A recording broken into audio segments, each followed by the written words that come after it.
Hi there, this is Dr. Robert Cywes, the Carbaddictiondoc, back with another episode in our mini-series, Diabetes. In this episode, and possibly the next one, we are going to discuss a better way to treat type 1 diabetes. So, I love the type 1 diabetes story. This is where we discovered insulin just over 100 years ago. Banting and Best, the patient and the doctor, discovered that diabetes was caused by damage to the cells in your pancreas, the islet cells that produce insulin. And when you don't produce insulin, you cannot regulate your blood sugar.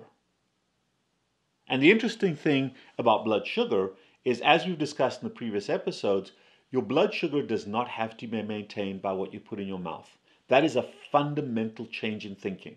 Your liver is extremely good at producing sugar from protein and from fat to maintain your blood sugar. And then insulin's major role should be to control the hormone that releases and produces sugar into your bloodstream called glucagon. So insulin's primary role, number one, is to control glucagon, not to directly force the liver to remove sugar from the bloodstream, but to control glucagon. As your blood sugar rises, when glucagon stops working, your blood sugar should drop. The other thing that insulin does is, as your blood sugar rises, insulin gets produced and shuts off your fat mobilization, because you don't want fat and sugar as a fuel source. That's called ketoacidosis. What you want is either sugar or fat if you can use them. Ketoacidosis happens when you can't remove the sugar from the bloodstream because you don't have insulin, and therefore your body paradoxically pours out a bunch of fat because insulin's not suppressing fat. So you've got high fat and high sugar, and that causes acidification of the bloodstream and is very, very dangerous, particularly in type 2 diabetics. Insulin is required to move some of that sugar out to block the glucagon effect as well if you're not putting it in your mouth. And insulin then causes that transformation from either high sugar or high fat, not high both. So ketosis, which is where you've got high fat but low sugar or normal sugar, is very different than ketoacidosis, where both are elevated. Ketosis is normal. Ketoacidosis is an urgent disease that needs to be treated, particularly in type 1s, but it's important you make that distinction. But what happened is that the endocrinologists of the day started to use insulin as a way to not modify glucagon, but now to remove sugar from the bloodstream, to force the liver to do a job it wasn't directly trained or genetically created to do, which is to directly convert sugar to fat. That's where obesity comes from. Okay? So, and that happens under the influence of insulin. So insulin's secondary job is to remove sugar and convert it to fat to force the liver to do that. But that only happens when you consume a huge amount of sugar. So if you're eating sugar and starch, then insulin has to take on a role that it's not designed to do, which is to turn sugar to fat. And when you don't have enough insulin, or the liver becomes resistant over time to that insulin, whether you're normal, a type 1 or a type 2, that is type 2 diabetes. So type 2 diabetes is the long-term consequence of insulin resistance, and you then need more and more insulin to force the liver to do its job. And eventually the liver is no longer able, no matter how much insulin you throw at it, to convert sugar to fat. And that's a very, very dangerous situation. And the key thing is this: that happens in type 1s as much as it happens in type 2s. So one of the fundamental differences, in fact the only fundamental difference between a type 1 diabetic and me, who's a fat-adapted, non-diabetic, the only difference between the two of us should be the source of our insulin. My insulin comes from my pancreas. A type 1 diabetic's insulin should come from a needle. Other than that, there should be no difference in blood sugar sensitivity, insulin sensitivity, or disease spectrum. And the key thing then is that a type 1 diabetic should have exactly the same nutritional lifestyle that I currently have, as close to zero carbohydrate consumption as possible. And if you're a zero carbohydrate consumer, then you're using tiny, tiny amounts of insulin to treat glucagon, not to directly treat your blood sugar. And that's a fundamental shift in an understanding of how we treat diabetes. And just like when it comes to the treatment of obesity, there was a massive thought change by a guy called Dr. Adkins in the 70s, 80s, and 90s, when he started using a low carbohydrate, high fat, high protein diet to treat his obese patients. In exactly the same way, a group of people led by Richard K. Bernstein fundamentally changed our understanding of type 1 diabetes and how best to manage it. But just like Dr. Adkins was the forerunner, and we've moved well past him, he was clearly, in my opinion, the Nobel Prize winning first person to understand obesity correctly. So Dr. Bernstein and his group have been the first group of people to fundamentally change our perception and our treatment of type 1 diabetes. But now we're beyond Adkins. We're beyond Bernstein. And what I'm going to do, as much as people cling on to Dr. Bernstein's philosophies, we've moved on. I love what he's done as a core value, but we've moved on. And I'm going to discuss some of the treatment paradigms that are beyond Bernstein. One of the issues with both Dr. Adkins and Dr. Bernstein is they were doing their wonderful work in an era of massive societal lipophobia. We were petrified of fat. We believed that fat caused damage to blood vessels. We believed LDL was a bad thing. We now have proof that it's not. But under those lipophobic conditions, Dr. Adkins promoted protein probably a bit more than he should and underpromoted fat. And in exactly the same way, Dr. Bernstein, clearly both Bernstein and Adkins promoted low carbohydrate, but they pushed the protein a little bit more.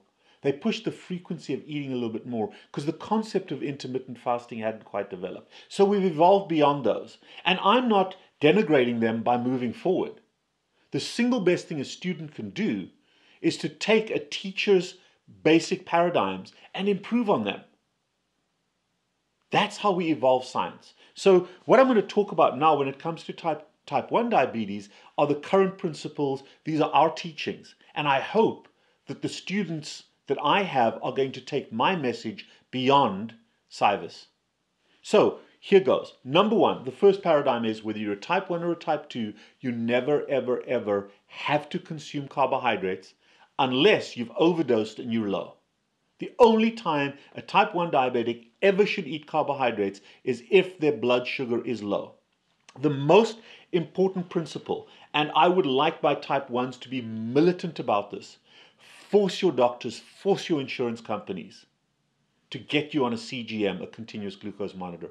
You cannot manage type 1 diabetes effectively without knowing exactly what your blood sugar is all the time. And whether it's an implantable CGM, whether it's a transcutaneous one, whether it is a Dexcom, whether it is a Guardian, it doesn't matter. Whether it's the Libra, they're all very effective. But continuous glucose monitoring, no matter how often you stick a needle in your finger, CGMs are more accurate because of the frequency of the measurements every 5 minutes. And you want to know exactly how your body reacts throughout the day to shifts in your blood sugar. So the starting paradigm is get to know your blood numbers, get to know what your A1C is, get some blood work, get to know what your lipid panel is, your triglycerides, your HDL, your LDL, get to know what your blood sugar is, what your C-peptide is, what your insulin number is, and what your hemoglobin A1C is. Establish a baseline. And the baseline is going to help us to tell, are you a true type 1? Are you a LADA, L-A-D-A? Or are you perhaps a type 2 that's been misdiagnosed? If you're a true type 1 or a LADA, your C-peptide is going to be super low, irrespective of your insulin, and your blood sugar may be low, upper limit of normal, or very high. But the key thing there is your C-peptide number. That's why we do C-peptide and insulin, particularly in our type 1s. Having established the fact that you're a type 1, every type 1 in modern America actually has more of a type 2 component than true type 1. Type 1 is type 1. You're not producing insulin, or very little. The type 2 component is the resistance that your body has to the insulin you're injecting, whether it's a short-acting, a long-acting, and intermediate-acting, to the insulin you're injecting because of insulin resistance, and insulin resistance is exclusively based upon you eating carbohydrates. So change your thinking as a type 1. You do not have to consume carbohydrates. From a very young age, the endocrinologists love to tell diabetics, you have to eat carbohydrates, you have to eat carbohydrates. So they treat type 1s with dosing insulin according to how much carbohydrate they're eating, the glycemic index and the glycemic load, so that you pre-treat how much sugar you're going to eat. Ridiculous. Treat your blood sugar. Continuously know what your blood sugar is, and with the ultra-short-acting insulins, the Humalogs and the Novalogs, you can directly treat your blood sugar as you see that profile going up. And the ideal is after a meal, never to see your blood sugar going up. How do you do that? On a well-formulated ketogenic diet, as close to zero carbohydrates as you can, a high-fat, adequate protein diet. And the high fat is the most important thing. The more carnivorous you are, the more stable your type 1 diabetes is, as long as you don't have colds and infections and that kind of thing. So once you do that, you can then begin to deprescribe. If you're on a glucose on an insulin pump, take your basal way down. I'd rather you run a low basal and every now and then give yourself micro units of insulin to accommodate for a rising blood sugar. And you want to be in ketosis. A type 1 diabetic wants to be in ketosis, but it's critical that that range is monitored carefully. Anywhere from 0.5 to 5, technically I prefer my diabetics never to be above 5 on the ketone side. Manage your blood sugar, ideally, ultimately, below 120. And I use 160 as my upper limit. If you're at 160, you want to be bolusing to bring it down. But I use 160 because if you bolus and you bring it down, I don't want it to go too low. Ideally, I'd like you between 100 and 120 as you come off your carbohydrates. And we can use a long-acting insulin, ideally a Levemir or a Lantus, to maintain your basal for a while. Or perhaps just your insulin pump, your short-acting insulin pump, the Novolog or the Humalog pump, to provide a very, very small, a micro-unit basal dose. I've got some people on 0.1, 0.4 units, tiny, tiny amounts, because they're not eating carbohydrates. So slowly lower your basal, but you always, always, always need some insulin in your bloodstream to modify glucagon. Whether you're doing it as multiple intermittents or as a continuous basal, absolutely fine. You need that insulin. And then you only bolus if your number goes up. And we start with 160 as that high number, and then we slowly bring that down to 120. At the same time, you don't want to bolus for a dawn effect unless it's very, very high. If you're going out for a run and your blood sugar goes up, don't bolus that. Use the physical activity to see if it'll come down. And that's where the CGM helps, because you'll be able to see what it does. If you're out in your run and it keeps going up, sure, you want to bolus. But if you're out in your run and it comes down just based on the run or the walk, or after an hour or two in the morning it starts to come down without you eating anything in the morning, try not to have breakfast. You don't need to bolus, but you need to know what your blood sugars are. And the type 1s will tell you all these crazy things that we do to bring our blood sugar down. Caffeine, a cold shower, using exercise, using a variety of different little strategies that you know work, and you know exactly how long and how quickly that blood sugar comes down. That's the value of a CGM. So if you're a type 1 diabetic, you have to have insulin, you want a basal amount, and you want to have a short-acting insulin that you can bolus. Don't eat carbohydrates and treat your blood sugar with insulin, not what you're eating.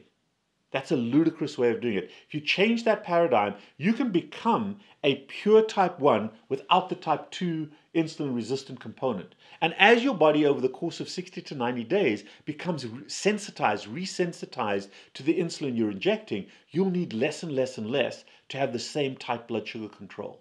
Remember, with a type 1, it is often the spikes, the variation that causes the disease. With a type 2, it tends to be an elevated basal sugar that causes damage. So the damage gets caused in a slightly different way, but the damage is similar. And what you want to do is to avoid the wide fluctuations by being insulin sensitive. If you need further help in understanding this, and we can help you to manage it, because there's no better informed group of patients than the type 1 diabetics. They know their bodies so well. And they're very, very tightly attached to their endocrinologists. But maybe you want to start questioning your endocrinologist if you're having to use more and more insulin, if you're becoming insulin resistant. I'm not telling you you have to, but do the experiment. Take a 90-day period of time and do the no carbohydrate experiment and see how it impacts on your diabetes management. See how tightly you can get your control. Because ultimately for a type 1, it's tight control that matters. Intermittent fasting, no carbohydrates, and deprescribing and managing your blood sugar at a very, very low level. Not super low, but in a normal range. If you need help in doing this, text me to 561-517-0642. We can help, but ultimately we cannot do it for you. We can help you to do it for yourself. And under those circumstances, a type 1 should live as long as another normal person whose pancreas produces insulin. The one final comment is Dr. Bernstein still promotes too much protein, in my opinion, and too little fat. Approximately 65 to 70% of your calories should come from fat, and about 25 to 30% should come from protein. If that's how you're eating, you're beyond Bernstein, but you are then a pure type 1 without a type 2 component over time. Intermittent fasting being very important, going long periods of time without eating and yet still not allowing yourself to get into ketoacidosis with tiny amounts of basal insulin. That's the way we manage it. That is beyond Bernstein. Intermittent fasting, zero carbohydrates, high fat. If you want to learn more, give me a shout.